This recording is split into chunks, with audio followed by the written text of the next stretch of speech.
আসসালামু আলাইকুম। আমি মোহাম্মদ মেহেদি হাসান হানিফ। আমি পড়াশোনা করছি অনার্স ফাইনাল ইয়ার জাতীয় বিশ্ববিদ্যালয় থেকে।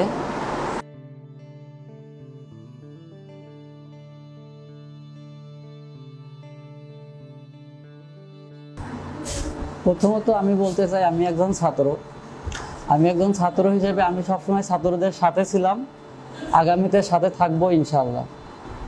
বৈষম্য বিরোধী আন্দোলনে আমি প্রথম থেকেই তাদের সমর্থন করছি, প্লাস তাদের সাথে মাঠে ছিলাম।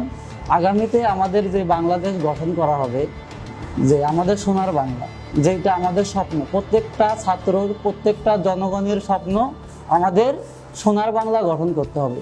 এই সোনার বাংলা গড়তে গিয়ে প্রত্যেক শ্রেণীর লোক যেন তাদের মনের ভাবমূর্তি প্রকাশ করতে পারে, এইটা আমি আশাবাদী আগামী বাংলাদেশের কাছে। আগামীতে যে বাংলাদেশ গড়ব সেখানে প্রত্যেক দল মত নির্বিশেষে সত্য ন্যায় কথা যেন সবাই বুক খুলে বলতে পারে।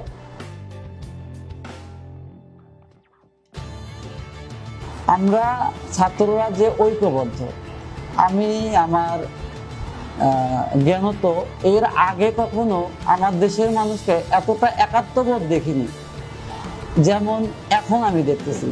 এই যে বৈষম্য দূর করার পর আমাদের ভিতরে যে আর কোনো বৈষম্য নেই, ভবিষ্যতে যেন আমাদের ভিতরে আর কোনো বৈষম্য না আসে।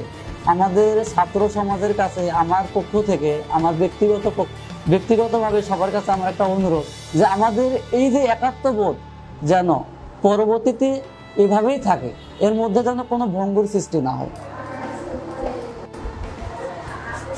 যেহেতু আমি একজন স্টুডেন্ট, সো আমার কাজগুলো হবে এরকম: সমাজের যে কোনো কাজে, সামাজিক কাজে, ভালো কাজে আমার সহযোগিতা থাকবে।